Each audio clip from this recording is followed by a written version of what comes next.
ஒரு ஊர்ல ஒரு ஆள் இருந்தான். தையல் கடை வச்சிருந்தான். அவங்கிட்ட ஒருத்தன் ஒரு சட்டை துணி எடுத்து கொடுத்து தைக்க சொல்லியிருந்தான். வர்ற சனிக்கிழமை வா வந்து வாங்கிட்டு போ அப்படின்னு அவன் சொல்லியிருந்தான். அதே மாதிரி இவன் வந்தான். அவன் தச்சு வச்சிருந்த சட்டையை கொடுத்தான்.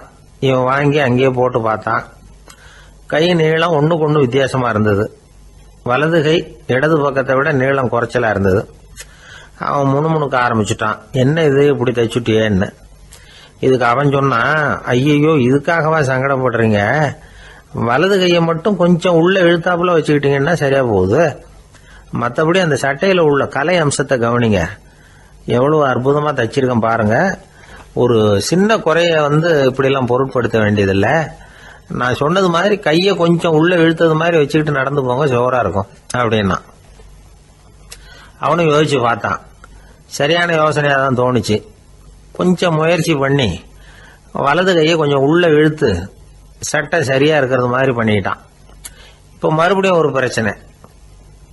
வலது கையை உள்ள இழுத்த மாதிரி அப்படியே வச்சுக்கிட்டதும் முதுகு பக்கம் கொஞ்சம் துணி தளர்த்தியா தொங்குறது மாதிரி தெரிஞ்சது. என்ன இது முதுகு பக்கம் துணி குவிஞ்சுட்டுதே தொங்குதே அப்படின்னா மறுபடியும், அடடா இதுக்காகவா கவலைப்படுறீங்க, உடம்ப அதுக்கு தகுந்த மாதிரி கொஞ்சம் வளைச்சிக்கிட்டா சரியா போடுது. இதுக்காக அந்த அழகான தையலை பிரிச்சு அதுல உள்ள கலை அம்சத்தை கெடுக்கிறதுக்கு என் மனசு இடம் தரல. எவ்வளவுக்கு தளர்த்தியா இருக்கோ அவ்வளவுக்கு கொஞ்சம் உடம்ப வளைச்சி அப்படி குனிஞ்சது மாதிரி போங்க போதும் அப்படின்னா.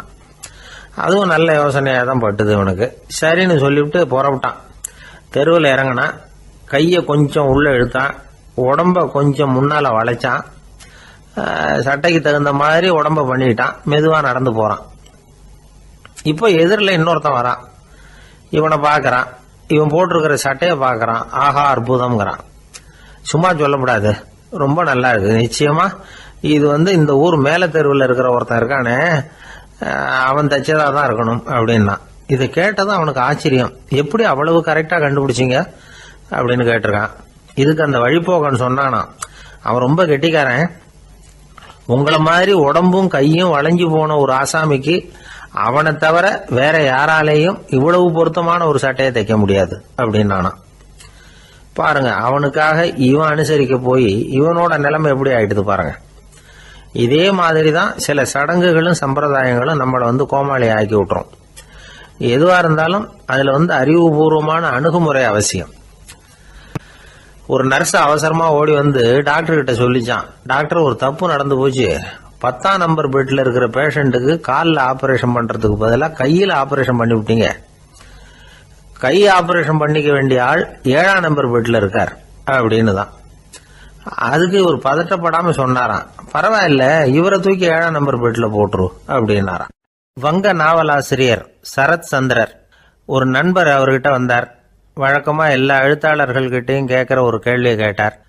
நீங்க எழுத்துத்துறைக்கு வந்தது எப்படி, இதுதான் கேள்வி. அதை தெரிஞ்சு என்ன பிரயோஜனம்னார் சரத் சந்திரர். சும்மா சொல்லுங்களேன் தெரிஞ்சுக்கிறேன் அப்படின்னார் வந்தவர். சரி சொல்றேன்னு ஆரம்பிச்சார். நான் ரங்கூன்ல வேலை பார்த்துக்கிட்டு இருந்தேன். சம்பளம் பத்தல. வேலையும் பார்த்துக்கிட்டு ஒரு பலசரக்கு கடை வைக்கலாம்னு நினைச்சேன். என்னால் மளிகை கடை வச்சு சரியா நடத்த முடியுமாங்கிற சந்தேகம் என் மனைவிக்கு. அதை சோதனை பண்ணி பார்க்கணுங்கிறதுக்காக சில பொருள்களின் அளவு, அதோட விலை, இப்படி சிலதை சொல்லி எல்லாத்தையும் மனக்கணக்காக கூட்டி போட சொன்னாங்க. என்னால் சரியாக கூட்டி சொல்ல முடியல. உங்களால் மளிகை கடை நடத்த முடியாதுன்னு சொல்லிவிட்டாங்க. உடனே என்ன பண்ணுறது, வேற வழி இல்லை, கதை எழுத ஆரம்பிச்சிட்டேன் அப்படின்னார். கேட்டவருக்கு சிரிப்பு வந்துட்டு தான். சரத் சந்திரர் ஒரு பக்கம் சீரியஸான நாவல்கள் சிறுகதைகள் எழுதியிருந்தாலும் அவருடைய இன்னொரு பக்கம் வேற விதம். நண்பர்கள் கிட்ட பேசும்பொழுதும் சரி, அவர்களுக்கு கடிதங்கள் எழுதும் போதும் சரி, கேலியும் கிண்டலும் நகைச்சுவை உணர்வும் அதிகமாக இருக்கும். காந்திஜி ஒரு சமயம் கல்கத்தாவுக்கு வந்திருந்தார். தேசபக்தர்கள் பல பேர் அவர்கிட்ட பேசிக்கிட்டு இருந்தாங்க. அப்போ சரத் சந்திரரும் அங்கே இருந்தார். கிரண் சங்கர் ராய் அப்படிங்கிறவரும் அங்கே இருந்தார். அவர் சொன்னாராம், காந்திஜியோட பழகிய முதல் வங்காளி நான் தான். போயர் யுத்த காலத்தில் இவர் லண்டனுக்கு வந்திருந்தப்போ என்கிட்ட தான் வங்காள மொழி கற்றுக்கிட்டார் அப்படின்னாராம். உடனே சரத் சந்திரர் காந்திஜியை பார்த்து, இவர் உங்களுக்கு வங்காள மொழி கற்றுக் கொடுத்தது உண்மைதானா அப்படின்னாராம். ஆமான்னாராம் காந்தி. அதனால தான் உங்களால் வங்காள மொழி கற்றுக்க முடியல அப்படின்னாராம். எல்லாரும் சிரிச்சாங்களாம். சரத்சந்திரர் சாம்தாபேர் அப்படிங்கிற கிராமத்தில் தங்கியிருந்தார். ஒரு இலக்கிய நிகழ்ச்சியில் கலந்துக்கிறதுக்காக. அதுக்காக ஒரு கல்கத்தாவுக்கு போக வேண்டிய சூழ்நிலை. அதுக்காக புறப்பட்டார். அந்த சமயத்தில் பின்னாடி இருந்து யாரோ அவரை கூப்பிட்டாங்க. இப்படி கூப்பிட்டவரை பார்த்து இன்னொருத்தர் யாரோ அதட்டி இருக்கிறாங்க. போகிறவரை ஏன் இப்படி கூப்பிடுறீங்க அப்படின்னு. ஏன் கூப்பிட்டா என்னன்னு கேட்டிருக்கார் சரத்சந்திரர். புறப்படுறவங்கள பின்னாடி இருந்து கூப்பிடுறது அபசகுனம், போகிற இடத்துல ஏதாவது ஆபத்து வரலாம் அப்படின்னு அதுக்கு விளக்கம் கொடுத்துருக்கிறார் அவர். உடனே சரத்சந்திரர் சொன்னாராம், இதோ இவங்க என்ன இலக்கிய கூட்டத்துக்கு அழைச்சிட்டு போகிறாங்களே, இதை விட வேற என்ன ஆபத்து வந்துட போகுது அப்படின்னாராம். இப்படி சரத்சந்திரருக்கு இயல்பாகவே நகைச்சுவை உணர்வு உண்டு. அவருடைய நண்பர் ஒருத்தர் வீட்டுக்கு கூப்பிட்டுருந்தார். அங்கே ஒரு கச்சேரிக்கு ஏற்பாடு பண்ணியிருந்தாங்க. சரத்சந்திரருக்கு இயல்பாகவே கச்சேரியில் நீண்ட ஆலோசனையெல்லாம் கேட்கறதுக்கு பொறுமை இருக்காது. அதனால் மெதுவாக பாட போகிறவர் எப்படி அப்படின்னு கேட்டிருக்கார். அவருக்கு ரொம்ப நல்லா பாட தெரியும் அப்படின்னு சொல்லியிருக்கிறாங்க. அதுக்கு சரத்சந்திரர், பாட தெரியுங்கிறது சரி, பாட்டை நிறுத்த தெரியுமா அதை சொல்லுங்க முதல்ல அப்படின்னாராம். ஒரு நாள் ராமர் அரசவையில் உட்கார்ந்துருக்கிறார். ராமராஜ்யம் நடந்துகிட்டு இருந்த நேரம். அந்த சமயத்தில் ஒரு நாய் அரச சபைக்கு வந்துதான். அது தலையில் அடிபட்டு ரத்தம். அந்த கோலத்தில் அது அங்கே வந்தது. எல்லாரும் ஆச்சரியமாக அதை பார்த்தாங்க. ராமரும் அந்த நாயை பார்த்தார். நீங்கள் வந்த காரியம் என்ன, என்ன நடந்தது, எதுவாக இருந்தாலும் பயப்படாமல் சொல்லு அப்படின்னார். உடனே அந்த நாய் மெதுவாக சொல்ல ஆரம்பிச்சுதான். ஐயா, நான் தெருவில் போய்கிட்டு இருந்தேன். வழியில் ஒருத்தர் வந்தார். அவர் வேத சாஸ்திரம்லாம் படித்த பெரியவர். அவர் எந்த காரணமும் இல்லாமல் அவர் கையில் வச்சிருந்த குச்சியால் என் தலையில் அடிச்சுட்டார். அதுதான் தலையில் ரத்தம். இதை நீங்கள் விசாரித்து தகுந்த தீர்ப்பு வழங்கணும் அப்படின்னு தான் அந்த நாய். ராமர் பார்த்தார். உடனே தன்னுடைய காவலர்களை அனுப்புனார். அந்த ஆளை எங்கே இருந்தாலும் போய் கொண்டுகிட்டு வாங்க அப்படின்னு விட்டார். காவலர்கள் போனாங்க. அந்த ஆளை பிடிச்சி கொண்டு வந்துட்டாங்க. அரண்மனைக்கு வா அப்படின்னு சொல்லி கூப்பிட்டுட்டு வந்துட்டாங்க. என்ன நடந்ததுன்னு விசாரித்தார் ராமர். அதுக்கு அந்த ஆள் சொன்னார், நான் வீதி வழியாக வந்துக்கிட்டு இருந்தேன். குறுக்க இந்த நாய் வந்தது. நான் அவசரமாக போய்கிட்டு இருந்தேன். இது எனக்கு வழி விடாமல் குறுக்க பூந்து இடைஞ்சல் பண்ணிச்சு. எனக்கு கோபம் வந்துட்டுது. அதனால் அடிச்சுட்டேன். வேத சாஸ்திரம் படித்த நான் என் வசம் இழந்து கோபப்பட்டது பெரிய தப்பு தான். அதை நான் ஒத்துக்கிறேன். குற்றத்தை ஒப்புக்கொள்கிறேன். எனக்கு என்ன தண்டனை கொடுக்கணுமோ அதை கொடுங்க, ஏற்றுக்கிறேன் அப்படின்னு விட்டார். சரி, இப்போ அந்த ஆளுக்கு தண்டனை கொடுக்கணும். என்ன தண்டனை கொடுக்கறது யோசனை பண்ணார் ராமர். அதையும் அந்த நாய்கிட்டே கேட்டார். நீயே சொல்லு, என்ன தண்டனை கொடுக்கலாம் இவருக்கு அப்படின்னார். இதுக்கு அந்த நாய் என்ன சொல்லிச்சு தெரியுமா? இவரை ஏதாவது ஒரு கோயிலுக்கு தர்மகர்த்தாவாக நியமனம் பண்ணிவிடுங்க, அதுதான் இவருக்கு சரியான தண்டனை அப்படின்னது. இதை கேட்டதும் ராமர் முகத்தில் புன்னகை. ஆனால் அங்கே இருந்த மற்றவங்களுக்கெல்லாம் ஆச்சரியம். அது எப்படி, தப்பு செஞ்சவங்களுக்கு தண்டனை கொடுக்கறது தானே நியாயம், அதை விட்டுவிட்டு தர்மகர்த்தா பதவியை கொடுக்க சொல்லுது இந்த நாய் அப்படிங்கிற ஆச்சரியம். இந்த சந்தேகத்தை அந்த நாய்கிட்டேயே கேட்டாங்க அங்கே இருந்தவங்க. இதுக்கு அந்த நாய் பதில் சொல்லிச்சான். நான் போன பிறவியில் ஒரு கோயிலுக்கு தர்மகர்த்தாவாக இருந்தேன். எவ்வளவோ கவனமாக எச்சரிக்கையாக தான் என்னுடைய கடமைகளை எல்லாம் செஞ்சுக்கிட்டு வந்தேன். அப்படி இருந்தாலும் சில சமயங்களில் என்னையும் மீறி கோயில் செல்வத்தை நான் அனுபவிக்கிறதுக்கு காரணம் ஆயிட்டேன். ஒரு கோவிலுக்கு தர்மகர்த்தாவாக இருக்கிறவங்க எப்படியும் இந்த பாவத்திலேருந்து தப்பிக்கிறது கஷ்டம். அதனால தான் நான் இந்த பிறவியில் நாயாக பிறந்து இப்படி கஷ்டப்படுறேன். இதே நிலைமை இந்த ஆளுக்கும் ஏற்படணும் அப்படிங்கிறதுக்காக தான் அவரையும் ஒரு கோயிலுக்கு தர்மகர்த்தாவை நியமிக்கும்படி கேட்டுக்கிட்டேன் அப்படின்னு தான் இந்த நாய். இதிலேருந்து என்ன தெரியுது? எந்த பதவியில் நாம் இருந்தாலும் நமக்கு தெரியாமல் கூட அதை தவறாக உபயோகப்படுத்தக்கூடாதுங்கிறத இதிலேருந்து புரிஞ்சுக்கணும். இல்லைன்னா அடுத்த பிறவியில் நாயாக பிறந்து எங்கேயாவது போய் வாழை ஆட்டிட்டு நிற்க வேண்டியது தான். கோவில் வாசலில் 2 நாய் பேசிக்கிட்டு இருந்து தான். போன ஜென்மத்தில் நான் மனுஷனாக தான் இருந்தேன். ஒரு கோவில் பூசாரி பேச்சை கேட்டுவிட்டு அவரோட கூட்டு சேர்ந்துக்கிட்டு ஆண்டவன் போட்டிருந்த நகையெல்லாம் அபகரித்து என்கிட்ட கொடுத்தாரு அவர். நான் எடுத்துகிட்டு வந்துட்டேன். திருடினது அந்த ஆள் தான், எடுத்துக்கிட்டு வந்தது தான் நான். இருந்தாலும் நான் மட்டும் நாயாக பிறந்துட்டேன். இப்போ மட்டும் அந்த பூசாரி என்கிட்ட மாட்டினா கடித்து குதறி விடுவேன் அப்படின்னு தான். அவசரப்பட்டு அப்படி செஞ்சுடாதே. பதிலுக்கு அவரும் உன்னை திருப்பி கடித்தாலும் கடிச்சிருவார். ஏன்னா அவரும் இப்போ ஒரு நாயாக தான் பிறந்திருக்கிறார் அப்படின்னு தான் இன்னொன்று. அது எப்படி உனக்கு தெரியும்னு தான் இது. நான் தானே அது அப்படின்னு தான் அந்த நாய். ஒருத்தர் ஓடி வந்தார். இன்னொருத்தரை பார்த்து, சார் உங்கள் சைக்கிளை ஒரு நாள் இரவல் கொடுங்களேன், பக்கத்து ஊருக்கு போயிட்டு வர வேண்டியிருக்கு அப்படின்னார். இவர் சைக்கிளை கொடுத்து பத்திரமா கொண்டுகிட்டு போங்கன்னார். சார் இதை பத்திரமா கொண்டு போகிறேன், கவலையே வேணாம், ஏன்னா இது உங்களோட சைக்கிள் அப்படின்னு நான் நினைக்கல, என்னோட சைக்கிளாக நினைக்கிறேன் அப்படின்னார். அதுக்கப்புறம் தான் இவருக்கு உண்மையாகவே பயம் வந்துட்டுது. ஏன்னா அவர் சொன்னது மாதிரி அதை தன்னோட சைக்கிளாகவே நினச்சி தள்ளிட்டு போட்டால் என்ன பண்ணுறது. எது எதை நம்முடையதாக நினைக்கணுங்கிறதுக்கு ஒரு வரையறை இருக்குது. சில பேர் ஆஃபீஸையே வீடாக நினச்சி விடுறது உண்டு. அப்படிப்பட்டவங்க கூட வீட்டை ஆஃபீஸாக நினைக்கிறதில்ல. ஏன்னா வீட்டில் இவர் ஆஃபீஸராக நடந்துக்க முடியறதில்ல. இதெல்லாம் ஒரு பக்கம் இருக்கட்டும். இப்போ விஷயத்துக்கு வருவோம். பொறியியல் மேதை டாக்டர் விஸ்வேஸ்வரய்யா இருந்தார் இல்லையா, பாரத ரத்னா விருதெல்லாம் கொடுத்தாங்களே. ஆஃபீஸ் வேலை வேறு, சொந்த வேலை வேறு அப்படிங்கிறதுக்கு ஒரு உதாரணமாக இருந்தவர் அவர். மைசூர் மகாராஜா கிட்ட திவானாக இருந்தார். அவர் ஒரு நாள் அரசாங்க வேலை காரணமாக வெளியூர் போயிருந்தார். ஹாசன்கிற ஊருக்கு பக்கத்தில் ஒரு பயண மாளிகை, அங்கே தங்கிவிட்டார். ராத்திரி அங்கே தங்கி இருந்துட்டு விடிஞ்சதும் ஊருக்கு திரும்புறதாக திட்டம். ராத்திரி தூங்கிறதுக்கு ரொம்ப நேரம் ஆகிட்டுது. ரொம்ப நேரம் வரைக்கும் அரசாங்க சம்பந்தப்பட்ட வேலைகளையே பார்த்துக்கிட்டு இருக்கிறார். அரசாங்க ஃபைல்கள் நிறைய இருந்தது. அதையெல்லாம் ஒவ்வொன்றா எடுத்தார், படித்து பார்த்தார், பரிசீலனை பண்ணார். அதில் எழுத வேண்டியதை எழுதினார், கையெழுத்து போட்டார். ஒரு வழியாக அந்த வேலையெல்லாம் முடிஞ்சுது. அதுக்கப்புறம் என்ன பண்ணார்னா, தன்னுடைய சூட்கேஸை திறந்தார். அதிலிருந்து 2 மெழுகுவத்தியை எடுத்து கொளுத்தி வச்சார். அந்த பயண மாளிகையில் அது வரைக்கும் எரிஞ்சிக்கிட்டு இருந்த மின்சார விளக்குகளை அணைச்சிட்டார். அதுக்கு பிறகு அந்த மெழுகுவத்தி வெளிச்சத்தில் சில புத்தகங்களை தொடர்ந்து படிக்க ஆரம்பிச்சிட்டார். அந்த பயண மாளிகையில் பணியாளராக இருந்தவர் இதை பார்த்துட்டு ஓடி வந்தார்.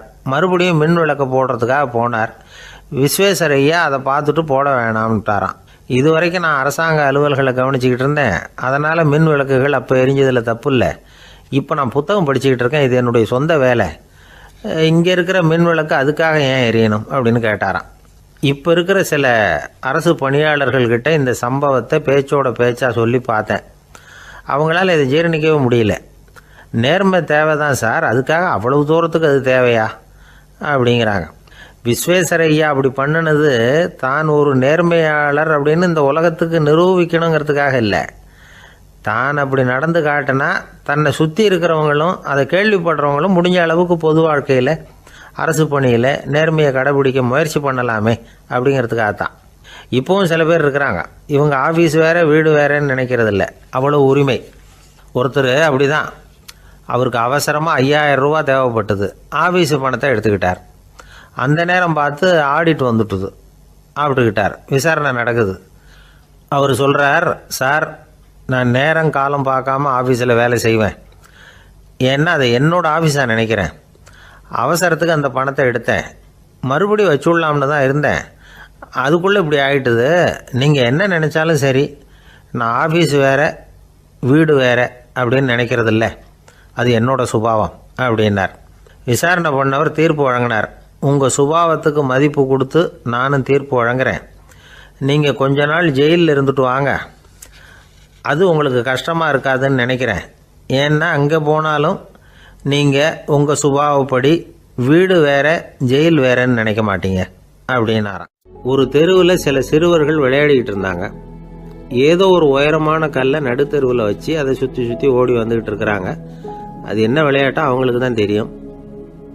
கொஞ்ச நேரம் அப்படி விளையாடிக்கிட்டு இருந்தவங்க விளையாடி முடிச்சதும் அந்த கல்லை நடுத்தெருவில் அப்படியே விட்டுட்டு அவங்கவுங்க வீட்டுக்கு ஓடி போட்டாங்க. அதுக்கப்புறம் அந்த வழியாக 2 பெண்கள் பேசிக்கிட்டே வந்தாங்க. பேச்சு சுவாரஸ்யத்தில் நடுத்தெருவில் இருந்த அந்த கல்லை கவனிக்கலை. காலில் இடிச்சுட்டுது, லேசாக ரத்தம் வந்துட்டுது, வலி தாங்கலை. காலில் இடிச்சுக்கிட்ட பொண்ணு திட்ட ஆரம்பிச்சுட்டுது. வர வர ஊர் உலகம் ரொம்ப கெட்டு போச்சு, யாருக்கும் பொறுப்பே கிடையாது பாரு, இப்படி நடுத்தெருவில் பொறுப்பு இல்லாமல் இப்படி கல்லை போட்டு வச்சுருக்கிறாங்களே, இது நியாயமா அப்படின்னு சொல்லி இந்த சமூகத்தை கடுமையாக விமர்சனம் பண்ணிக்கிட்டு அவங்க போயிட்டாங்க. கொஞ்ச நேரம் கழித்து ஒரு வாலிபன் அந்த வழியாக வந்தான். அந்த கல்லை பார்த்தான், நின்னான், ஒரு நிமிஷம் யோசனை பண்ணான், என்ன பண்ணலாம்னு பார்த்தான். தன்னுடைய வீரத்தையும் பலத்தையும் காட்டணும்னு நினச்சான். பின்னாடி போனான். அப்புறம் வேகமாக ஓடி வந்து ஒரு சின்ன ஹை ஜம்ப் அப்படியே துள்ளி குதிச்சான். துள்ளி குதித்து தாண்டி அந்த பக்கமாக போய் விழுந்தான். அப்படியே விசில் அடிச்சுக்கிட்டு அவன் பாட்டுக்கு நடந்து போகிறான். அடுத்தபடியாக ஒரு காதல் ஜோடி அந்த வழியாக வந்தது. நடுத்தெருவில் கண்ணில் பட்டது. அவங்க 2 பேரும் ரொம்ப நெருக்கமாக சேர்ந்து வந்துக்கிட்டு இருக்கிறாங்க. நடுவில் கல் இருக்கிறதுனால கொஞ்ச நேரம் 2 பேரும் விலகி மறுபடியும் இந்த பக்கம் வந்து சேர்ந்து போகணும். கொஞ்ச நேரம் நாம் பிரிய வேண்டி இருக்குதே அப்படின்னு வருத்தத்தோட முணுமுணுத்துக்கிட்டே இந்த பக்கம் வந்தாங்க. அதுக்கப்புறம் வழக்கம் போல சேர்ந்து அவங்க பாட்டுக்கு எதிர்காலத்தை பற்றி கற்பனை பண்ணிக்கிட்டே போயிட்டாங்க. கடைசியாக அந்த வழியாக பார்வை இல்லாத ஒருத்தர் வந்துக்கிட்டு இருக்கார். அவர் கையில் வழக்கமாக வச்சிருக்கிற அந்த ஊன்றுகோல், கையில் இருக்கிற அந்த ஊன்றுகோலால் தனக்கு முன்னாடி அப்படியும் எப்படியும் அப்படியே தட்டிக்கிட்டு பார்த்துக்கிட்டே அவர் மெதுவாக நடந்து வந்துக்கிட்டு இருக்கிறார். வழியில் இருக்கிற அந்த கல் தட்டுப்பட்டுது. உடனே நடுத்தெருவில் ஒரு கல் இருக்குங்கிறத அவர் புரிஞ்சுக்கிட்டார். உடனே குனிஞ்சார். அந்த கல்லை தடவி பார்த்து எடுத்தார். தெரு ஓரமாக கொண்டுட்டு போய் போட்டார். அதுக்கப்புறம் அவர் பாட்டுக்கு அவர் வழியில் நடந்து போனார். இப்போ இதில் பல பேர் வந்தாங்க போனாங்க. இவங்களில் பார்வை உள்ளவங்க யார், பார்வை இல்லாதவங்க யார்? இப்படி ஒரு கேள்வி கேட்டால் என்ன பதில் சொல்ல முடியும்? கொஞ்சம் யோசிச்சு பார்த்தா இன்னைக்கு பல பேர் இப்படி தான் இருந்துகிட்டு இருக்கிறோம். ஒரு ஆள் பார்க்கறதுக்கு பெரிய மனுஷன் மாதிரி இருக்கார். ஒரு தெரு வழியாக நடந்து வந்துகிட்டு இருந்தார். இருட்டு நேரம். வழியில் ஒரு பெரிய கல் கிடந்தது, கருங்கல். பார்த்தார். கொஞ்ச நேரம் யோசிச்சார். போய் தூக்கி பார்த்தா ரொம்ப கனமாக இருந்தது. இன்னொரு ஆள் சேர்ந்தாதான் தூக்க முடியும். இவர் உடனே ரோட்டோரமாக போய் ஒரு மரத்தடியில் உட்காந்துக்கிட்டார். 2 பக்கமும் பார்த்துக்கிட்டே இருக்கார், யாராவது வர்றாங்களான்னு. கொஞ்ச நேரத்தில் ஒருத்தர் வந்தார். இவருக்கு தெரிஞ்சவர். என்னங்க இந்த நேரத்தில் இங்கே உட்காந்துருக்குறீங்கன்னு கேட்டார் அவர். அதோ அந்த கருங்கல் அப்படின்னு சுட்டி காட்டினார். ஓ, அதை தூக்கி ஓரமாக போடணுமா? வாங்க 2 பேரும் தூக்கலான்னார் வந்தவர். நான் அதுக்காக உட்காந்துருக்கலேன்னார் இவர். பின்ன வேற எதுக்காகன்னார் அவர். ஒரு மனுஷன் கருங்கல்லில் காலை இடிச்சுக்கிட்டான்னா எப்படி துள்ளுவான்னு பார்க்கணுங்கிறது எனக்கு ரொம்ப நாளாக ஒரு ஆசை.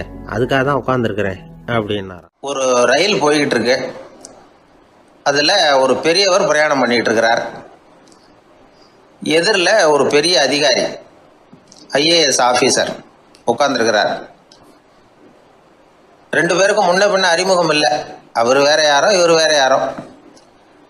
ஒரே ரயிலில் பிரயாணம் பண்ணிட்டு இருக்கிறாங்க. அதுவும் எதிர்த்த இருக்கையில். ஏதோ ஒரு நகரத்தில் வண்டி நின்றுது. 2 பேரும் கீழே இறங்கினாங்க. பெரியவர் ஒரு ட்ரங்க் பெட்டியோட கீழே இறங்கினார். அந்த அதிகாரி கையில் ஒரு சின்ன பெட்டி. அவர் அந்த சின்ன பெட்டியை கீழே வச்சுட்டு கூலி கூலின்னு கத்திக்கிட்டு இருந்தார். இந்த பெரியவர் பார்த்தார். ஐயா, இந்த பெட்டி மட்டும்தானா, இல்லை இன்னும் ஏதாவது இருக்குதா அப்படின்னு விசாரிச்சார். இப்போ அதிகாரி சொன்னார், இல்லைங்க இது மட்டும்தான் அப்படின்னு சொன்னார். இதுக்கு என்னத்துக்காக கூலி ஆள், நானே எடுத்துக்கிட்டு வரேனே, வாங்க அப்படின்னு சொல்லி அந்த பெட்டியை அந்த பெரியவர் கையில் எடுத்துக்கிட்டார். எடுத்ததும் 2 பேரும் பேசிக்கிட்டே நடந்து வராங்க. இப்போ பெரியவர் சொன்னார், இப்போ உள்ள நாகரிகம் எப்படி இருக்குன்னா, சுமை கால் பணம், சுமக்கூலி முக்கால் பணம் அப்படிங்கிற மாதிரி இருக்கு. பணத்தை வீணாக்கிறதோட இது கௌரவம்னு வேற நினைக்கிறாங்க அப்படின்னார். அவர் சொல்றது சரிதான். 10 ரூபாய் மதிப்புள்ள ஒரு சுமையை 30 ரூபா கொடுத்து தூக்கிட்டு போவோம். நாமே அதை தூக்கினா நமக்கு கௌரவ குறைச்சல் அப்படின்னு நினைப்போம். இதுதான் நம்ம நிலைமை. ஆனால் அந்த பெரியவர் என்ன சொன்னார் தெரியுமா? நீங்கள் எங்கே போகணுமோ அது வரைக்கும் நானே இதை எடுத்துகிட்டு வரேன் அப்படின்னார். அந்த அதிகாரி பக்கத்தில் உள்ள ஒரு ஹோட்டல் வரைக்கும் போனார். பெரியவரும் அங்கே கொண்டுட்டு போய் பெட்டியை வச்சார். உடனே அந்த பெரிய அதிகாரி அவருக்கு பணம் கொடுக்கறதுக்காக பர்ஸை எடுத்தார். உடனே இவர், ஐயா எனக்கு கூலி எதுவும் வேணாம், உங்களுக்கு சேவை செய்கிறது என்னுடைய கடமை. நான் இந்த சேவையை செய்தது பணத்துக்காக இல்லை, அன்புக்காக அப்படின்னு சொல்லிவிட்டார். அதுக்கப்புறம் அவர் நன்றின்னார். 2 பேரும் பிரிஞ்சுட்டாங்க. இது முடிஞ்சது. அன்னைக்கு சாயந்தரம் அங்கே ஒரு பெரிய கூட்டம் நடக்குது. இந்த அதிகாரியும் அந்த கூட்டத்துக்கு போகிறார். மக்கள் கூட்டம் ரொம்ப அதிகம். அதனால் இந்த அதிகாரியும் ஒரு ஓரமாக உட்காந்துக்கிட்டார். அப்புறம் கொஞ்ச நேரத்தில் இந்த முக்கிய விருந்தினர் பேசுறதுக்காக வரார் மேடைக்கு. மேடையில் இருந்த பெரியவங்கள்லாம் எழுந்திரிச்சு நின்று அவருக்கு மாலை போட்டு மரியாதை செய்கிறாங்க. எங்கேயோ ஒரு மூலையில் உட்காந்துருந்தார் அதிகாரி. அவர் இதை கவனித்தார். அவருக்கு ரொம்ப ஆச்சரியம், அதிர்ச்சி. ஏன்னா அங்கே பேச வந்த முக்கிய விருந்தினர் வேற யாரும் இல்லை. இன்னைக்கு காலையில் இவர் பெட்டியை தூக்கிட்டு வந்தார் பெரியவர், அவர் தான். சரி, அந்த பெரியவர் யார் தெரியுமா? அவர் தான் ஈஸ்வர சந்திர வித்யாசாகர். கூட்டம் முடிஞ்சது. அதிகாரி அவரை தேடி ஓடினார்.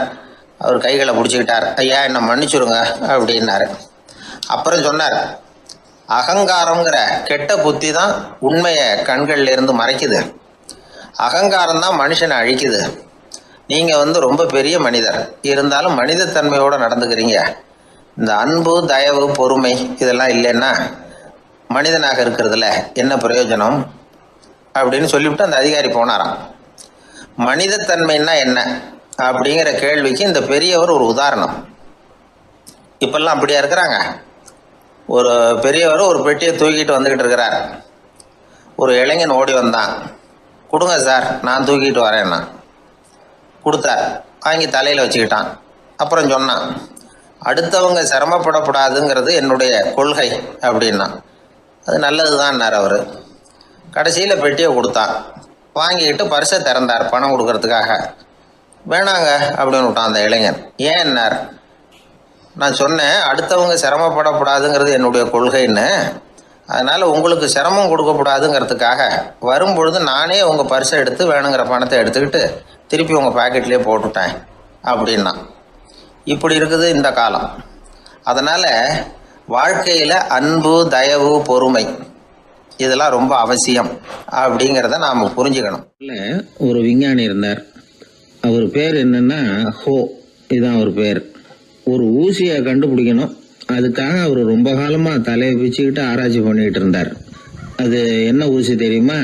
இந்த தையல் மிஷினில் இருக்குல்ல, அந்த ஊசி தான்.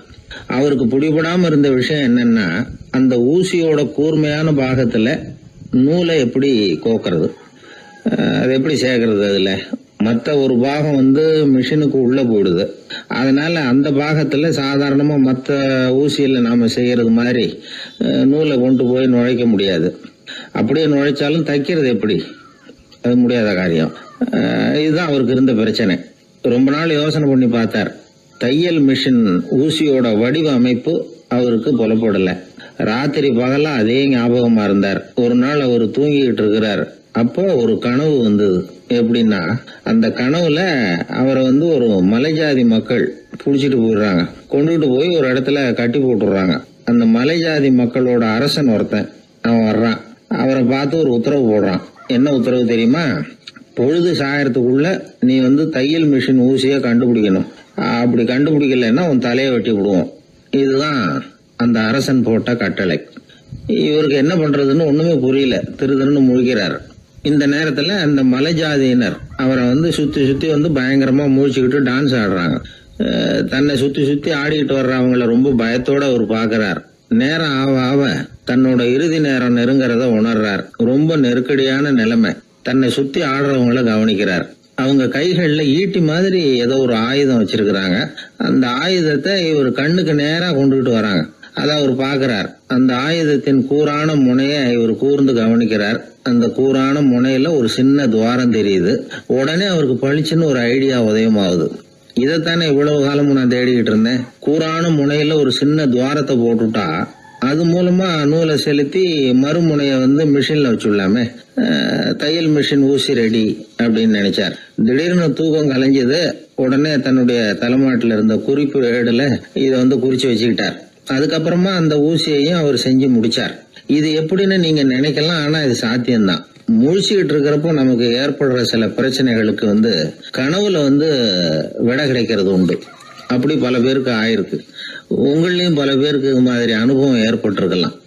எந்த ஒரு செயலை பத்தி நினைக்கிறப்பவும் அந்த செயல் நம்ம நினைவுல ஒரு நல்ல வடிவம் பெறுது.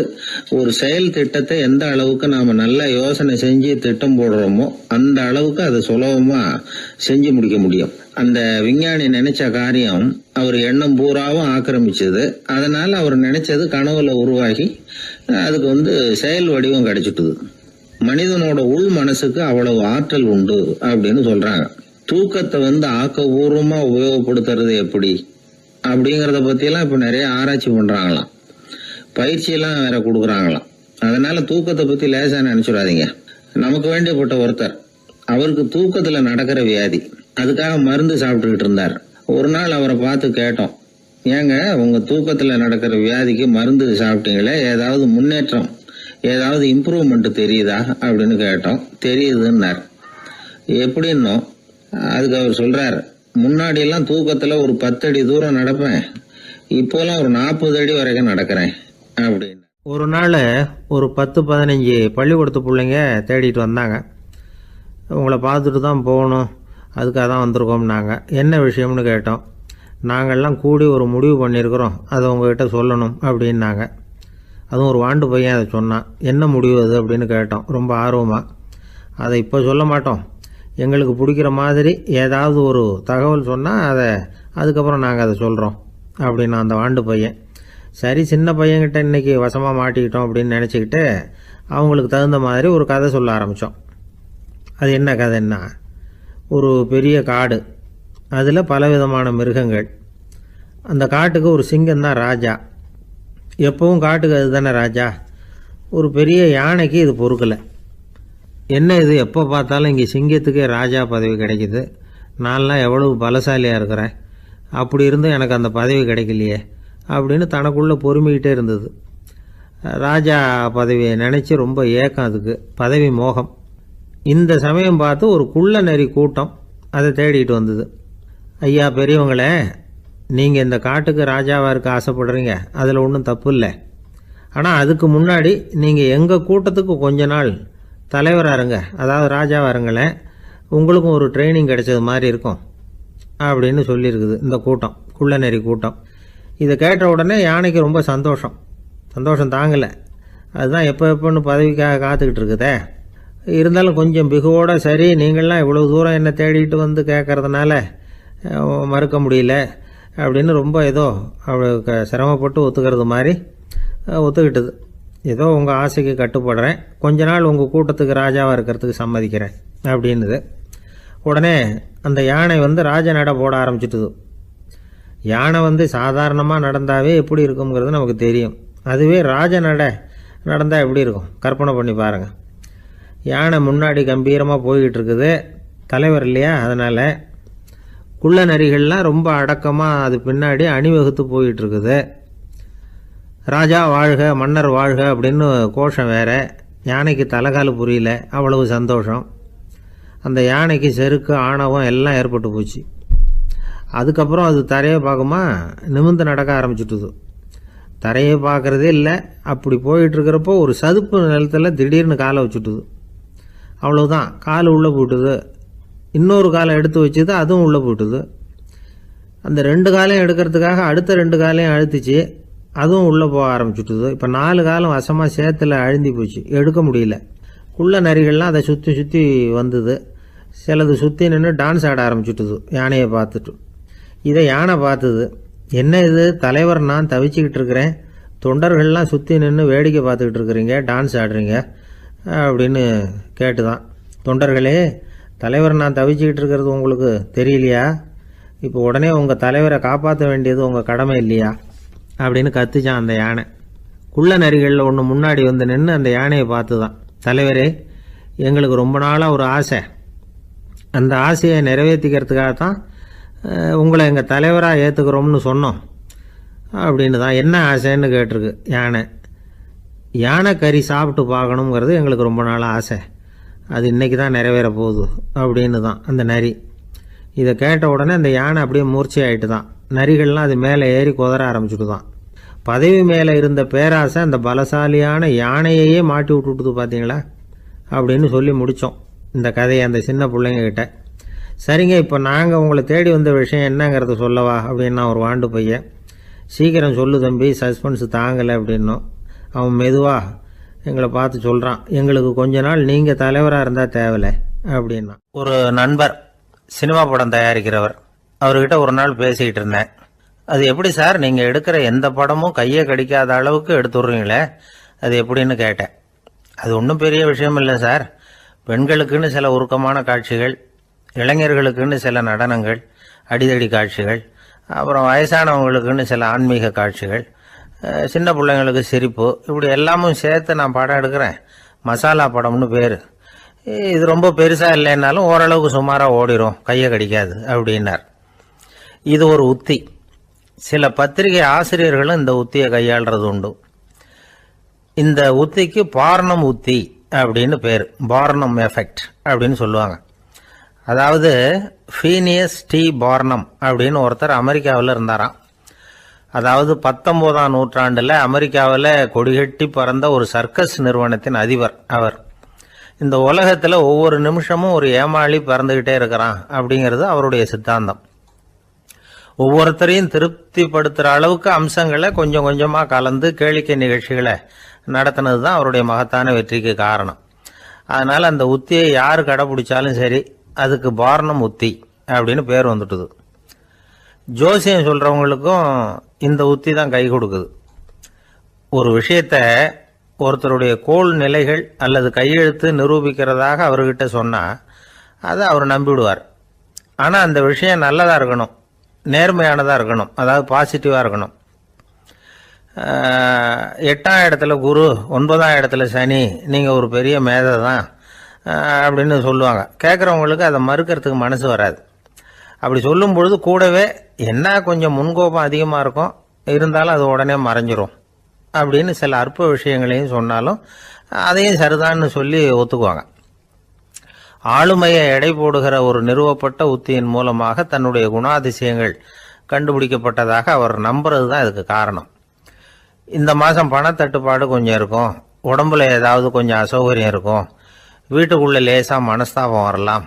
இது மாதிரி பொதுப்படையாக சிலதை சொன்னாலே போதும், மக்களை நம்ப வச்சுடலாம். இதெல்லாம் நமக்கு மட்டும்தான் ஏற்படுது அப்படின்னு சொல்லி அவங்க நினைக்கிறது தான் காரணம். இதுதான் பார்னம் உத்திங்கிறது. மனிதர்கள் பாராட்டுகளை விரும்புகிறதும் விமர்சனங்களை வெறுக்கிறதும் பார்னம் உத்தியின் அடுத்த கூறு. அதனால் ஒருத்தருக்கு ஜோசியம் சொன்னாலும் சரி, அவருடைய ஆளுமையை மதிப்பிடுறதாக இருந்தாலும் சரி, அவரை புகழற மாதிரி இருந்தாலும் சரி, அப்படி இருந்தால் தான் அது சரியாக இருக்கும். சாதகமான விஷயங்களை அதிகமாகவும் பாதகமான விஷயங்களை நாசூக்காகவும் சொன்னால் மக்கள் அதை நம்பிடுவாங்க. ஒருத்தரை கருமின்னு சொன்னால் ஏற்றுக்க மாட்டார். அதையே கொஞ்சம் மாற்றி நீங்கள் கொஞ்சம் சிக்கனமான ஆசாமி அப்படின்னு சொன்னால் நீங்கள் சொல்கிறது சரிதான் சார் அப்படிம்பார். நீங்கள் பெரிய செலவாளி தான், இருந்தாலும் நல்ல விஷயங்களுக்கு தான் செலவழிப்பீங்க அப்படின்னு சொல்லணும். இப்படி இந்த பார்னம் உத்தியை கடைபிடிச்சி இன்னைக்கு வெற்றிகரமாக காலம் தள்ளுறவங்க நிறைய பேர் இருக்கிறாங்க. இந்த உலகத்தில் ஒவ்வொரு நிமிஷமும் ஒரு ஏமாளி பறந்துக்கிட்டே இருக்கிறான் அப்படிங்கிறது தான் ஃபீனியஸ் பார்னம் அவர்களுடைய நம்பிக்கை. அதை விட அடுத்தவங்களை ஏமாளியாக நினைக்கிற மனுஷர்கள் தான் இன்னைக்கு உலகத்தில் ரொம்ப அதிகம். ஒருத்தர் தன்னுடைய மேல் அதிகாரிகிட்ட போய், ஐயா ஒரு நாள் லீவு வேணும், என் தங்கச்சிக்கு கல்யாணம் அப்படின்னார். அவர் பார்த்தார், ஒரு 10 நிமிஷம் வெளியில் இருங்கன்னார். 10 நிமிஷம் கழித்து கூப்பிட்டார். இதை பாருங்க, நீங்கள் சொல்கிறது பொய். இப்போ உங்கள் தங்கச்சிக்கு ஃபோன் பண்ணேன், அவங்க தனக்கு 2 வருஷத்துக்கு முன்னாடியே கல்யாணம் ஆகிட்டதாக சொல்கிறாங்க அப்படின்னார். உடனே இவர் சொன்னார், சார் இப்போ நீங்கள் சொல்கிறதும் பொய்யா தான் இருக்கணும், ஏன்னா நிஜமாக எனக்கு ஒரு தங்கச்சியே கிடையாது அப்படின்னார். ஒரு பெரிய காடு, அந்த காட்டுக்கு மத்தியில் ஒரு ஆசிரமம். அங்கே ஒரு முனிவர் இருந்தார். பல இடங்கள்லேருந்து வர்ற குழந்தைகளுக்கு அவர் பாடம் சொல்லி கொடுத்துக்கிட்டு இருக்கிறார். ஏழை பணக்காரர் அப்படிங்கிற வித்தியாசம்லாம் கிடையாதுங்க. எல்லாரும் அவர்கிட்ட தங்கள் பிள்ளைகளை அனுப்பி வச்சாங்க. மன்னர்களுடைய பிள்ளைங்க கூட அங்கே அவர்கிட்ட தான் படிக்கிறதுக்கு வருவாங்க. ஆனால் அந்த முனிவரை பொறுத்த வரைக்கும் எல்லா பிள்ளைங்களும் ஒன்று தான். இது யார் வீட்டு பிள்ளைன்னெல்லாம் பார்க்க மாட்டார், எல்லாரும் சமம். மாணவர்கள்லாம் அங்கேயே மாத கணக்கில் வருஷ கணக்கில் தங்கியிருந்து பாடம் கற்றுக்கிட்டு போகிறது வழக்கம். அவராக பார்த்து போன்னு சொல்கிற வரைக்கும் அங்கேயே இருக்கணும், படிக்கணும். குருகுல வாசம். ஒரு சமயம் ஒரு ராஜகுமாரனும் அவர்கிட்ட படிச்சுக்கிட்டு இருந்தான். அவனுக்கு ஒரு 15 வயசு இருக்கும். சில வருஷம் கழித்து இந்த முனிவர் தன்கிட்ட இருக்கிற மாணவர்களுக்கெல்லாம் பரீட்சை வச்சார். அவங்களுடைய அறிவு முதிர்ச்சியை கணிக்கிறதுக்காக பல சோதனைகள்லாம் வச்சார். ஒவ்வொருத்தராக பார்த்து, இனிமேல் நீங்கள் உங்கள் வீட்டுக்கு போகலாம் அப்படின்னு சொல்லி அனுப்பி வச்சுக்கிட்டு இருக்கிறார். எல்லாரும் போயிட்டாங்க. கடைசியாக மிஞ்சி இருந்தது ஒரே ஒரு மாணவன். அவனை மட்டும் வீட்டுக்கு அனுப்பலை. யார் அந்த பையன் தெரியுமா? அவன்தான் அந்த ராஜகுமாரன். ராஜகுமாரனுடைய தந்தைக்கு, அதுதான் இந்த ராஜாவுக்கு, அங்கே வயசு ஏறிக்கிட்டே போகுது. என்ன இது, படிக்க போன பையன் இன்னும் திரும்பி வரலையே அப்படின்னு நினச்சார். வந்துட்டா சீக்கிரமாக அவனுக்கு பட்டம் கட்டிவிட்டு நாம் விலகிக்கலாமே அப்படின்னு நினச்சாரு. கல்யாணம் வேறு பண்ணி பார்க்கணும் பையனுக்கு. ஆனால் பையன் வர்ற வழியை காணும். ராஜா பார்த்தார், சரி நேர்லேயே போய் என்னன்னு தெரிஞ்சுட்டு வந்துடுவோம் அப்படின்னு காட்டுக்கு புறப்பட்டார். அங்கே போய் முனிவரை பார்த்தார். முனிவர் இவரை அன்பாக வரவேற்று உட்கார வச்சார். அதுக்கப்புறம் ராஜா மெதுவா, எல்லாரையும் வீட்டுக்கு அனுப்பி வச்சுட்டிங்களாமே, ஏன் பிள்ளைய மட்டும் அப்படின்னு சொல்லி மெதுவாக இழுத்தார். முனிவர் இதுக்கு உடனே பதில் சொல்லலை. ராஜாவை கூப்பிட்டுட்டு போய் விருந்தினர் குடிசையில் தங்க வச்சார். அதுக்கப்புறம் சொன்னார், உங்கள் மகன் எல்லா பாடங்கள்லேயும் முதலிடம் வாங்கியிருக்கான். இப்படி முதலாவதாக வர்ற மாணவனுக்கு நாங்கள் இன்னொரு தேர்வு வைக்கிறது வழக்கம். அதுலேயும் அவன் முதலாவதாக வந்துட்டான்னா அவன் ஒரு பெரிய வித்வான் அப்படிங்கிற கௌரவத்தை அடைஞ்சிருவான் அப்படின்னார். அதாவது முனிவர் அப்படி சொல்கிறார். அப்படி சொல்லிவிட்டு போயிட்டார் அவர். ராஜா அங்கேயே தங்கிட்டார். ராத்திரி படுத்து தூங்கினார். காலையில் எழுந்திரிச்சு அந்த குடிசைக்கு வெளியில் வந்தார் பல்லு விளக்கறதுக்காக. அந்த சமயத்தில் தூரத்தில் ஒருத்தன் ஒரு கையில் கோடாலியை வச்சுக்கிட்டு தலையில் ஒரு பெரிய விறகு கட்டை சுமந்துக்கிட்டு வந்துக்கிட்டு இருக்கிறது மாதிரி தெரிஞ்சது. யாராவது விறகு வெட்டியாக இருக்கும் அப்படின்னு நினச்சார் ராஜா.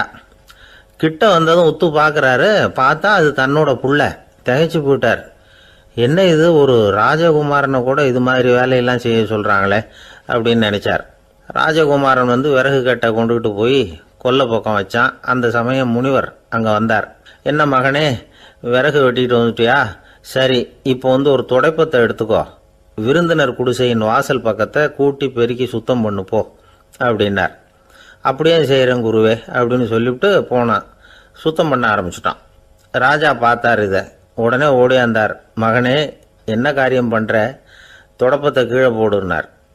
இப்போ அந்த ராஜகுமாரன் சொல்கிறான், தந்தையே, இது என்னுடைய குருதேவரோட உத்தரவு. இங்கே நான் ஒரு மாணவன்.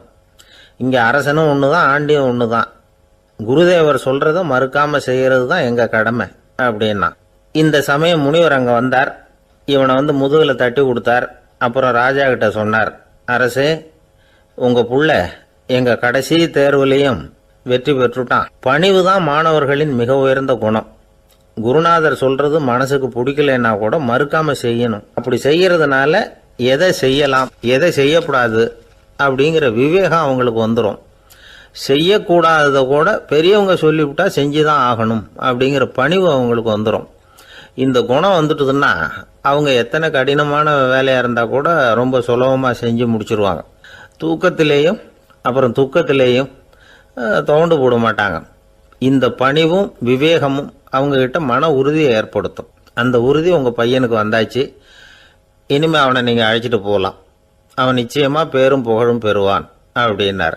ராஜா அவரை பார்த்து, குருதேவா, புரிஞ்சுக்கிட்டேன், என்னை மன்னிக்கணும் அப்படின்னாரு. அதுக்கப்புறம் மகனை அழைச்சிக்கிட்டு நாட்டுக்கு திரும்பி வந்துட்டார்.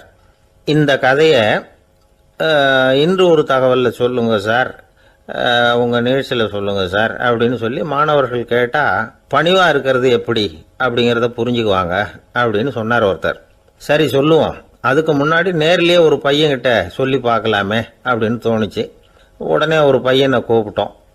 ஏன்பா, உங்கள் வாத்தியார் உனக்கு இது மாதிரி ஒரு பரீட்சை வச்சா என்ன பண்ணுவேன் அப்படின்னு கேட்டோம்.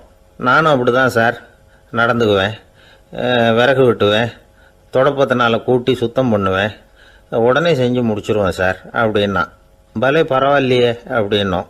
ஆமாம் சார், அப்படி செஞ்சால் தானே வீட்டுக்கு அனுப்புவார், இல்லைன்னா இன்னொரு வருஷம் இங்கேயே இருந்து படின்னு சொல்லி விடுவார், அதனால் அப்படி செய்வேன் அப்படிங்கிறான் அந்த பையன். வாழ்க்கையில் ரொம்பவும் அடிபட்டு அல்லல் போட்டுக்கிட்டு இருக்கிற ஒருத்தர் வந்தார். மனசு ரொம்பவும் நொந்து போய் பேசினார். இந்த உலகத்தில் மனுஷனாக பிறந்ததை விட மாடாக பிறந்திருக்கலாம் சார் அப்படின்னார். திடீர்னு என்கிட்ட இப்படி சொன்னால் அதுக்கு நான் என்னங்க பண்ண முடியும் அப்படின்னேன். உங்ககிட்ட வரணும்னு தோணுச்சு, அதனால் வந்தேன் அப்படின்னார். சரிங்க, இப்படி ஒரு யோசனை வந்ததுக்கு என்ன காரணம் அப்படின்னு சொல்லி அவர்கிட்ட கேட்டேன். அதுக்கு அவர் சொன்னார், என் பையனுக்கு வேலை தேடுறேன் கிடைக்கல, பொண்ணுக்கு மாப்பிள்ளை தேடுறேன் கிடைக்கல, வீடு கட்டுறதுக்கு கடன் கேட்குறேன் கிடைக்கல, மாடாக பிறந்திருந்தா இது மாதிரி கவலையெல்லாம் கிடையாதுல்ல, பேசாமல் வைக்கோலை தின்னுக்கிட்டு அசை போட்டுக்கிட்டே கடந்துடலாமே அப்படின்னார் அலட்சியமாக. அதுக்கப்புறம் தான் அவர் சொன்ன கருத்தை நானும் கொஞ்சம் அசை போட ஆரம்பித்தேன் மனசுக்குள்ளே.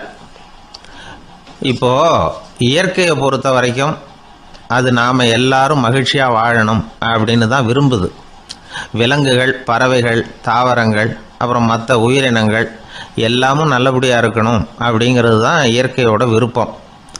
அதில் ஒன்றும் சந்தேகம் இல்லை. இயற்கையோட அமைப்பை கொஞ்சம் கவனித்து பார்த்தா அதை நாம் நல்லா புரிஞ்சுக்கலாம். இருந்தாலும் இந்த ஆள் சொன்னதை கேட்ட பிறகுதான் ஒரு முக்கியமான வேறுபாடு புரிஞ்சுது. அதாவது இந்த உலகத்தில் உள்ள முக்கியமான பிரச்சனைகள் 6. அந்த 6 பிரச்சனைகளும் ஆடு மாடுகளுக்கு கிடையாது, மரம் செடி கொடிகளுக்கு கிடையாது. ஆனால் மனுஷன் அந்த 6 பிரச்சனைகளையும் சந்திக்க வேண்டியிருக்கு. சரி, அந்த 6 பிரச்சனைகள் என்னென்ன தெரியுமா? முதல்ல இந்த ஆடு மாடுலாம் நமக்குன்னு சொந்தமாக ஒரு வீடு இல்லையே அப்படின்னு கவலைப்பட்டுக்கிட்டு இருக்கிறதில்ல. ஆனால் மனிதனுக்கு வீடு தேவைப்படுது. இது ஒரு வித்தியாசம். இப்போ 2வது பிரச்சனை என்னென்னா ஆடை பிரச்சனை. ஒரு கோழியோ சேவலோ நாம் போட்டுக்கிறதுக்கு ஒரு சட்டை இல்லையே அப்படின்னு கவலைப்படுறதில்ல. ஆனால் மனுஷனுக்கு அந்த கவலை உண்டு. சரி, இப்போ 3வது என்னன்னு பார்த்தா கல்வி பிரச்சனை. ஒரு பசுமாடு கவலையோடு நின்றுக்கிட்டு இருக்கு அப்படின்னு வச்சுக்குவோம்.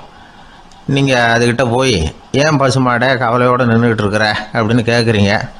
என் கண்ணுக்குட்டிக்கு எல்கேஜியில் இடம் கிடைக்கல, டொனேஷன் கொடுக்கறதுக்கு கையில் பணமும் கிடையாது, சிபாரிசுக்கு யாரை பிடிக்கிறதுன்னு தெரியல, இப்படியா சொல்லிக்கிட்டு இருக்கோம். அதுக்கு அந்த கவலையெல்லாம் கிடையாது. ஆனால் மனிதனுக்கு அந்த கவலை உண்டு.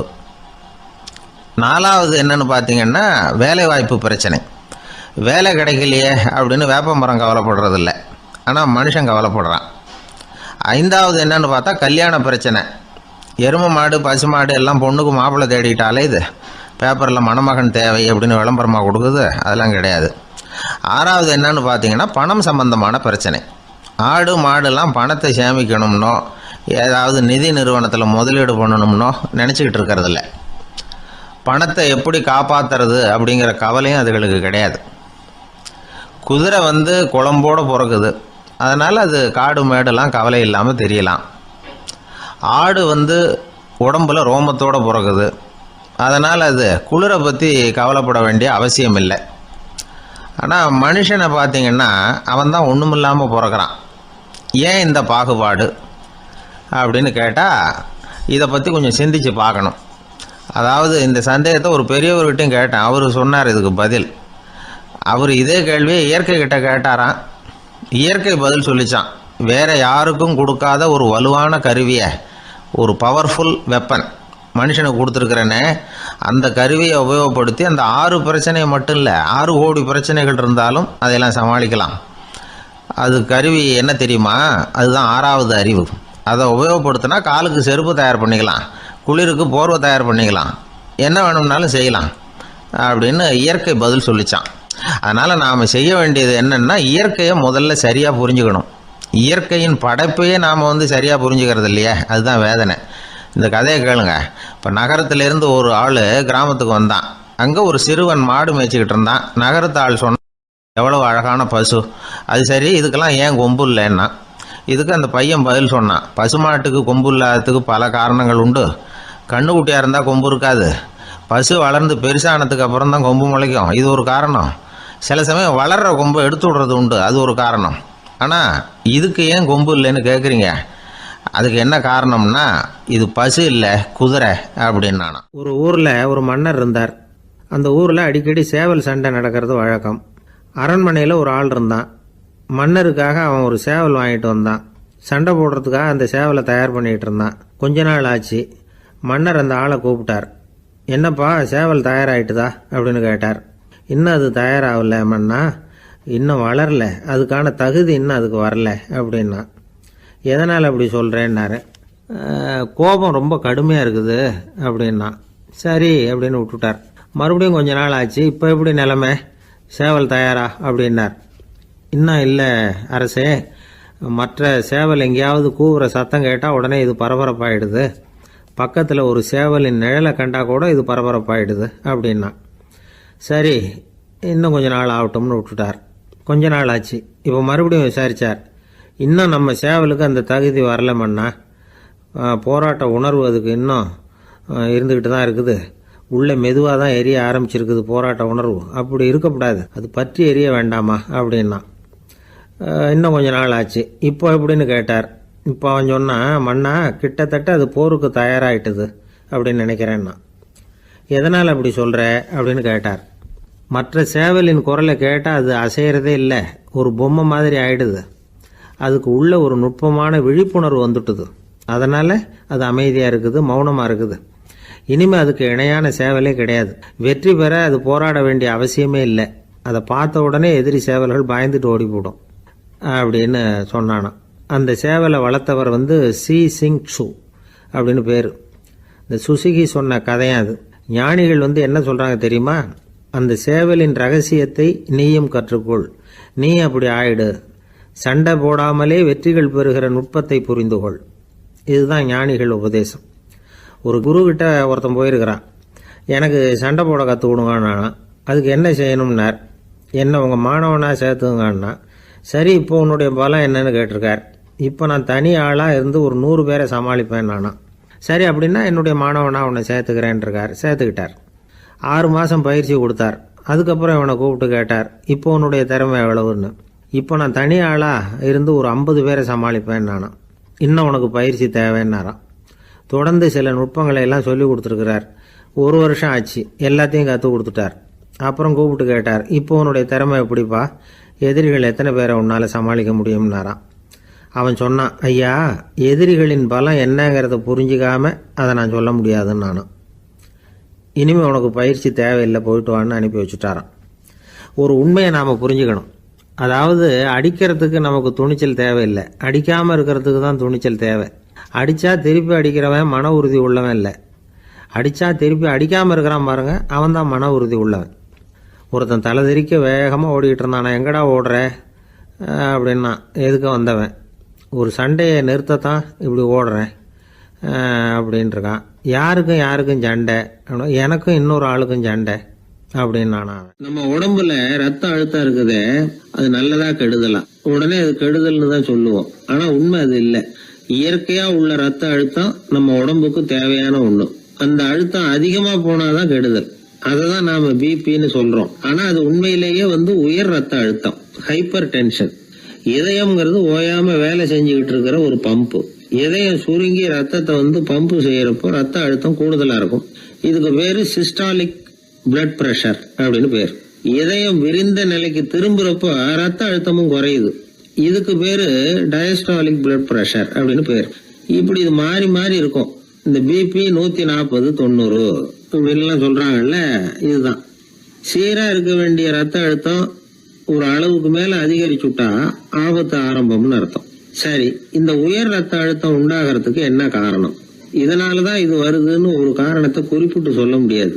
ஆனா வம்சாவளி காரணம், ரொம்ப டென்ஷனான சூழ்நிலையில வேலை செய்யறது, உடம்பு குண்டா இருக்கிறது, இதெல்லாம் இந்த ஹை பிபிக்கு துணை செய்யுது. அப்படிதான் எடுத்துக்க வேண்டியிருக்குது.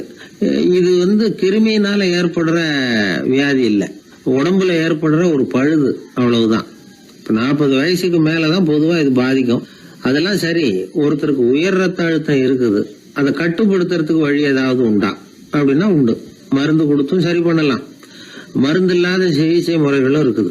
இப்ப மருந்து சாப்பிட்றதுன்னா டாக்டர் கிட்ட போயிடலாம். அதுக்கு இப்ப சுமாரா 30 விதமான மருந்துகள் இருக்குதான். மருந்தோட உடல் கட்டுப்பாடும் மனக்கட்டுப்பாடும் சேர்ந்ததுன்னா ரொம்ப விசேஷம். அது இருக்கட்டும், மருந்து இல்லாம நாம செய்ய வேண்டியது என்ன, அதை தெரிஞ்சுக்குவோம். முதல்ல சீரான உடற்பயிற்சி, வாக்கிங் ரொம்ப நல்லது. மனசை அமைதிப்படுத்துறதுக்கு யோகாசனம், ஆழ்நிலை தியானம், இது மாதிரியான பயிற்சிகள் நல்லது. ஒரு காலத்துல யோகாசனம் பண்ணுங்க, தியானம் பண்ணுங்கன்னு சொன்னா ஒரு மாதிரியா பார்த்தாங்க.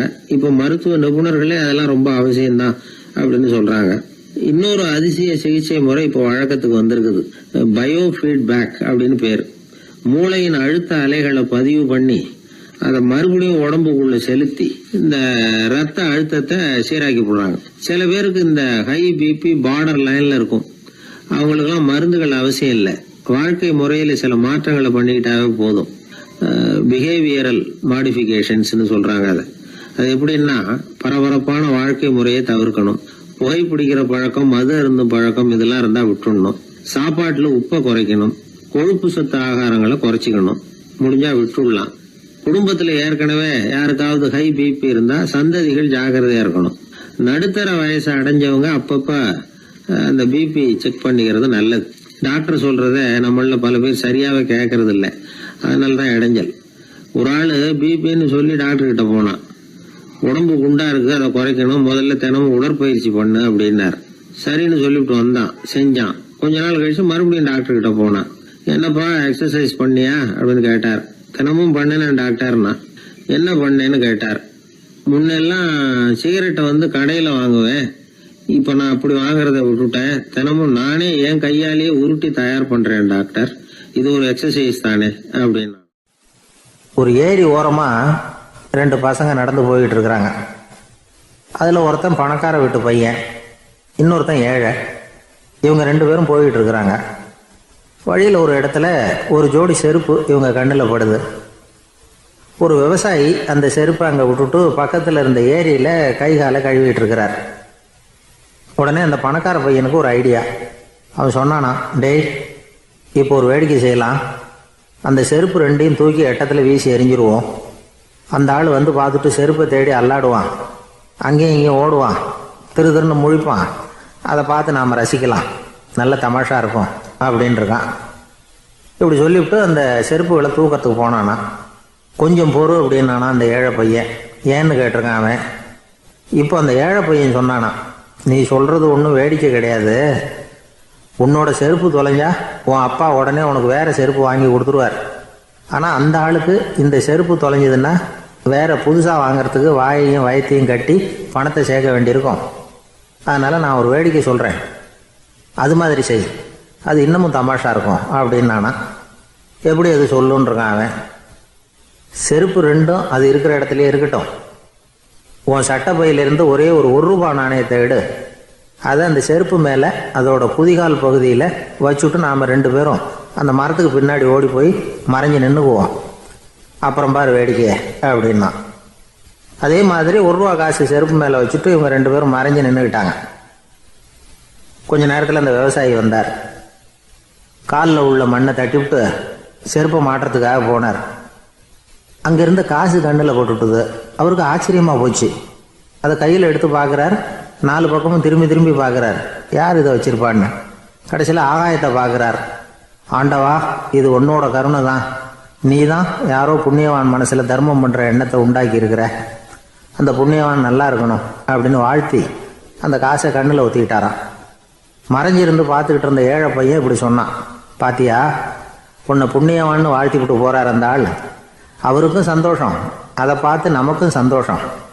உனக்கு ரூபாங்கிறது ஒரு பெரிய விஷயம் இல்லை, ஆனால் அதனால் நமக்கு கிடைச்சிருக்கிற மகிழ்ச்சி ரொம்ப உயர்வானது அப்படின்னு நானா. வேடிக்கையும் கிண்டலும் இது மாதிரி அடுத்தவங்களுக்கு இடைஞ்சலாக இல்லாமல் இருக்கணும் அப்படிங்கிறார் கலைவாணர். ஆனால் பாருங்க, அவருக்கே இடைஞ்சலாக வர்ற விஷயங்களை கூட அவர் வேடிக்கையாக தான் எடுத்துக்கிட்டாராம். ஒரு தடவை ஒருத்தர் கலைவாணர்கிட்ட வந்து, ஐயா, என் குழந்தை செத்து போச்சு அப்படின்னு சொல்லி அழுதாராம். உடனே இவர் அவருக்கு 100 ரூபா பணத்தை கொடுத்து, இந்தாங்க அடக்கம் செய்யுங்க அப்படின்னு சொல்லி அனுப்பி வச்சாராம். 1 வருஷம் கழிச்சு மறுபடியும் அதே ஆள் வந்திருக்கார். இவர் மறந்துருப்பாருங்கிற நினைப்புல, அண்ணே, என் குழந்தை இறந்து போச்சுண்ணே அப்படின்னாராம். இவர் மறுபடியும் 100 ரூபா கொடுத்து ஆறுதல் சொல்லி அனுப்பி வச்சாராம். 7-8 மாதம் கழிச்சு மறுபடியும் அதே ஆள் வந்திருக்கார்.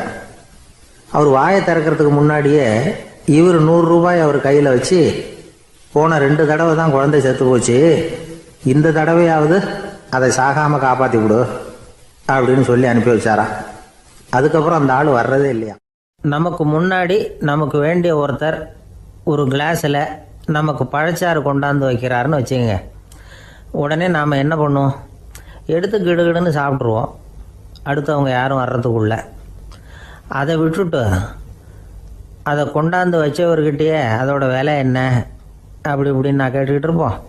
நாம் கேட்க மாட்டோம். ஆனால் காந்திஜி அப்படி கேட்டாராம். எப்போ தெரியுமா, 1935.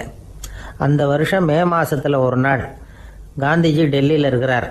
அப்போ அவருக்கு 2 டம்ளர் மாம்பழச்சாறு கொண்டாந்து கொடுக்குறாங்க. அதை வாங்குறார். இதோட விலை என்ன அப்படின்னு கேட்டார் காந்திஜி. யாருக்கிட்ட கேட்டாருன்னா மனுபென் காந்திகிட்ட கேட்குறார். அவங்க தான் கொண்டாந்து கொடுக்குறாங்க. காந்திஜிக்கு உதவி செய்கிறதுக்காக அவர் கூடவே இருந்தவங்க அவங்ககிட்ட தான் கேட்குறாரு. காந்திஜி சும்மா வேடிக்கைக்காக இப்படி கேட்குறாருன்னு நினச்சிட்டாங்க அந்த அம்மா. அதுவும் இல்லாமல் அதோட விலையை கேட்டால் காந்திஜி நிச்சயமாக அதை சாப்பிட மாட்டார் அப்படிங்கிற பயம் வேறு. அதனால் அந்த அம்மா பதில் எதுவும் சொல்லாமல் கம்முன்னு இருந்துட்டாங்க. கொஞ்ச நேரம் ஆச்சு. அந்த பழச்சாறு வச்ச இடத்துல அப்படியே இருக்குது, வச்ச இடத்துல வச்சபடியே இருக்குது. காந்திஜி அதை சாப்பிடவே இல்லை. மனுபென் காந்தி பார்த்தாங்க. மெதுவாக காந்திஜிக்கிட்ட போய் அதை சாப்பிடுங்களேன், அப்படின்னாங்க. பழச்சாறு விலை என்னன்னு கேட்டேன். அதுக்கு பதில் இல்லை. அது முதல் தப்பு. பதிலை எதிர்பார்த்திருந்தும் அதை பற்றி விசாரிக்கலை. அது ரெண்டாவது தப்பு. இப்படி 2 தப்புகளை பண்ணிவிட்டு என்கிட்ட வந்து இதை சாப்பிடுங்கன்னு சொன்னால் அது எப்படி அப்படின்னு கேட்டாராம் காந்திஜி. மனுபென் காந்தி என்ன சொல்கிறதுன்னு தெரியாமல் திகைச்சு போய் நின்றுக்கிட்டு இருந்தாங்க. காந்திஜி தொடர்ந்து சொன்னாராம், இப்போ என் முன்னாடி வச்சிருக்கிற இந்த பழச்சாறு விலை சுமாராக ஒரு ₹1/2 இருக்கும். அது அந்த காலத்து மதிப்பு. இந்த பழச்சாறு இல்லாமல் கூட என்னால் இருக்க முடியும். ஆனால் அவசியமான பொருள்களை வாங்கிறதுக்கு கூட சக்தி இல்லாத மக்கள் இந்த நாட்டில் நிறைய பேர் இருக்கிறாங்க. அப்படி இருக்கிறப்போ எனக்கு என்னத்துக்கு இந்த விலை உயர்ந்த பானம்? இதை இப்போ நான் சாப்பிட்டா என் உடம்பு வேணும்னா ஆரோக்கியமாகலாம், ஆனால் என் மனசு அமைதி அடையாது. எனக்கு என்னுடைய உடல் ஆரோக்கியத்தை விட மன ஆரோக்கியம்தான் முக்கியம். அதனால் இதை நான் சாப்பிட மாட்டேன், எடுத்துகிட்டு போயிடு அப்படின்னாராம். அந்த சமயத்தில் ஒரு அகதி பொண்ணு 2 குழந்தைகளோட காந்திஜியை பார்க்குறதுக்காக வந்தது. வணக்கம் சொல்லிச்சு. காந்திஜி உடனே தனக்கு முன்னாடி இருந்த பழச்சாற்றை எடுத்து அந்த பொண்ணுக்கிட்டையும் குழந்தைகள்கிட்டையும் கொடுத்து சாப்பிட சொன்னார். அவங்க அதை வாங்கி ரொம்ப சந்தோஷத்தோடு சாப்பிட்டாங்களாம். அதை பார்த்த காந்திஜி முகத்தில் ஒரு புன்னகை, ஒரு பரவசம், ஒரு திருப்தி. அவர் மனசு நிறைஞ்சி இருந்தது. அப்போ அவர் சொன்னாராம், ஆண்டவன் எனக்கு எப்பவும் சரியான சமயத்தில் கை கொடுப்பாருங்கிறது அதுக்கு இதுதான் அத்தாட்சி. நான் ஒரு இக்கட்டான சூழ்நிலையில் இருக்கிறப்ப கூட கடவுளின் கருணையால் அந்த சூழ்நிலை என்னை பாதிக்கலை. என் கூட இவ்வளவு நாள் பழகியும் கூட இங்கே இருக்கிறவங்க எனக்கு அதிக விலையுள்ள பழரசத்தை கொடுத்தாங்க. ஆனால் சரியான நேரத்தில் அதை சாப்பிட வேண்டியவங்களை என்கிட்ட அனுப்பி வச்சு என்னை சந்தோஷப்படுத்தினார் கடவுள். அவருக்கு நன்றி அப்படின்னாராம் மகாத்மா காந்தி. உடல் ஆரோக்கியத்தை விட மன ஆரோக்கியம்தான் எனக்கு முக்கியம்னு சொன்னார் பாருங்க. அதை நாம் எல்லாரும் மனப்பூர்வமாக இன்றைக்கி சிந்திச்சு பார்க்கணும். இந்த காலத்தில் எல்லாரும் அப்படியா நினைக்கிறாங்க? எனக்கு தெரிஞ்ச ஒருத்தர் இருந்தார். தினமும் காலையில் ஒரு காஃபி சாப்பிட உட்கார்ற நேரத்தில் பக்கத்து வீட்டுக்காரர் வந்து சேருவார் கரெக்டாக. உடனே அவரும் தனக்குன்னு வந்திருக்கிற காப்பியை எடுத்து மனப்பூர்வமாக பக்கத்து வீட்டுக்காரர்கிட்ட கொடுத்துருவார். அதுக்கப்புறம் அவருக்காக வேறு காப்பி போட்டு கொண்டாந்து கொடுத்தாலும் வேண்டான்னு சொல்லிடுவார். ஆண்டவனாக பார்த்து சரியான நேரத்தில் அவரை எங்கள் வீட்டுக்கு தினமும் அனுப்பி வைக்கிறார் அப்படிம்பார். ஏன் அப்படி சொல்கிறீங்க அப்படின்னு கேட்டோம் ஒரு நாள். அதுக்கு அவர் சொல்கிறார், எனக்கு என்னோட உடல் ஆரோக்கியம்தான் முக்கியம். இதை கடவுள் புரிஞ்சுக்கிட்டு எங்கள் வீட்டு காப்பியை சாப்பிட்றதுக்கு தினமும் அடுத்த வீட்டுக்காரனை அனுப்பி வைக்கிறார் அப்படின்னார் அவர். ஒரு கடற்கரை ஓரம், அங்கே ஒரு சின்ன கிராமம். அந்த கிராமத்தில் ஒரு சின்ன பள்ளிக்கூடம். கடற்கரை ஓரத்தில் உள்ள ஒரு விடுதியில் ஓய்வுக்காக ஒருத்தர் வந்து தங்கியிருக்கிறார். பள்ளிக்கூடத்தில் ஏதோ விழா நடக்கிறது மாதிரி தெரிஞ்சுது. உடனே அவர் அந்த பக்கமாக வந்தார். இங்கே என்ன நடக்குதுன்னு விசாரித்தார். பள்ளி ஆண்டு விழா நடக்குதுன்னாங்க. உடனே போனார். கண்காட்சி ஒன்று வச்சுருந்தாங்க. உள்ளே போய் பார்த்தார். பள்ளிக்கூடத்தில் படிக்கிற மாணவர்களே சொந்தமாக தயார் பண்ண பொருள்களை காட்சிக்கு வச்சுருக்கிறாங்க. அந்த ஊர் மக்கள்லாம் அதை கூட்டம் கூட்டமாக போய் பார்த்துக்கிட்டு இருக்கிறாங்க. இவரும் ஆர்வமாக அதையெல்லாம் பார்த்துக்கிட்டே போகிறார். ஒரு இடத்துல ஒரு சின்ன ரயில் செஞ்சு வச்சுருந்தாங்க, மாணவர்களே தயார் பண்ணது. மின்சாரத்தால் அது ஓடுறது மாதிரி பண்ணி வச்சுருந்தாங்க. அதில் ஒரு சின்ன பொத்தான் இருக்கும். அது அமுக்குனா ரயில் ஓடும், சுற்றி சுற்றி வரும். மாணவர்கள் எதிரில் நின்று அதுக்கு விளக்கம் கொடுத்துக்கிட்டு இருக்கிறாங்க. இவர் அதை கவனித்தார். ரயில் ஓடுறத பார்த்தார். அங்கே நின்றுக்கிட்டு இருந்த மாணவர்கள்கிட்ட விளையாட்டாக கேட்டார், ஏன்பா இந்த ரயில் எதனால் ஓடுது அப்படின்னு கேட்டார் இவர். சக்தியினால் ஓடுது அப்படின்னாங்க மாணவர்கள். அது என்ன சக்தின்னு கேட்டார். அதுக்கு பேர் மின்சாரம் அப்படின்னாங்க. சரி, நீங்கள் மின்சாரத்தை பார்த்துருக்குறீங்களா அப்படின்னார். நாங்கள் பார்த்தது இல்லைங்க, ஆனால் இதை செய்யறதுக்கு எங்களுக்கு உதவி பண்ண ஆசிரியர் ஒரு பட்டதாரி, ஒரு காலம் அவர் பார்த்துருக்கலாம் அப்படின்னாங்க. அவர் எங்கே இருக்காருன்னு கேட்டார். இதோ அழைச்சிட்டு வர்றோம்னு ஓடினாங்க. அவர் அழைச்சிட்டு வந்தாங்க. அவர்கிட்ட ஒரு பெரியவர் கேட்டார், மின்சாரத்தை நீங்கள் பார்த்துருக்குறீங்களா அப்படின்னு. மின்சாரத்தை பார்க்குறதாவது நான் பார்த்ததே இல்லை. நான் பார்த்தது அது செயல்படுற விதத்தை தான். அது விளக்கை வந்து எரிய வைக்குது, ரயிலை ஓட வைக்குது, இது மாதிரி எத்தனையோ எந்திரங்களை வந்து செயல்பட வைக்குது. ஆனால் உண்மையிலேயே அது என்னன்னு எனக்கு தெரியாது. ஒருவேளை இந்த பள்ளிக்கூடத்து தலைமை ஆசிரியருக்கு தெரிஞ்சிருக்கலாம், ஏன்னா அவர் ஒரு மேல்நிலை பட்டதாரி அப்படின்னாராம் அவர். சரின்னு போய் தலைமை ஆசிரியரை கூப்பிட்டுக்கிட்டு வந்தாங்க. அவர்கிட்டையும் இதே கேள்வி கேட்டாராம் அவர்.